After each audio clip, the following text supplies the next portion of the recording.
मज़ीद खबरें बुलेटिन का हिस्सा बनाएं। आपको बताएं कि नैब रावलपिंडी में बहरिया टाउन की 6 कमर्शियल प्रॉपर्टीज़ में से तीन नीलाम। नैब ज़राए के मुताबिक नीलामी का मकसद प्री बार्गेन की बकिया रकम की वसूली है।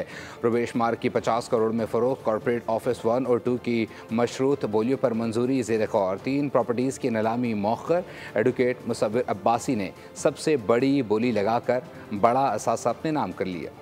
नैब रावलपिंडी में बहरिया टाउन के 6 कमर्शियल प्रॉपर्टीज की नीलामी, 6 में से 3 प्रॉपर्टीज नीलाम कर दी गई। अमल मुकम्मल। एडवोकेट मुसव्विर अब्बासी ने सबसे बड़ी बोली लगाकर बड़ा असासा अपने नाम कर लिया। कहा कि मुख्तलिफ बडर्स मौजूद थे, हमने सबसे ज्यादा बोली लगाई। नैब ऑफिस में इस्लामाबाद हाई कोर्ट के ऑर्डर्स के ऊपर एक ऑक्शन रखी गई थी, जिसमें मुख्तलिफ किस्म की बिडर्स ने जो है वो हिस्सा लिया था और उसमें प्रॉपर बिडिंग हुई है और अल्हम्दुलिल्लाह जो है वो बिडिंग जो है वो हमने विन की है और बोली हमने दी है। मैक्सिमम जो बिडर होता है उसको ही अलॉट किया जाता है और यही लॉ है और उसी के मुताबिक जो है ये आज की जो है ना वो बिड कंप्लीट की गई। नीलामी अदालती प्री बार्गेन के बाकी रकम की वसूली के लिए लगाई गई।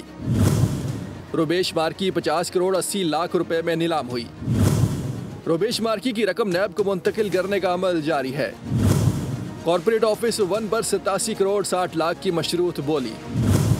कॉर्पोरेट ऑफिस 2 पर 88 करोड़ 15 लाख की मशरूत बोली। दोनों ऑफिस की बोलियों की मंजूरी ज़ेर गौर है। नैब एलामिया में 3 जायदादों की नीलामी मौखर करने की तस्दीक। 3 जायदादों पर कोई काबिल कबूल बोली मौसूल न हुई। नैब तीनों जायदादों की दोबारा नीलामी करेगा। नैब का कहना है कि अमल शफाफ तरीके से मुकम्मल किया जाएगा। सब्सक्राइब करें और बेल दबाएं ताकि कोई खबर रह न जाए।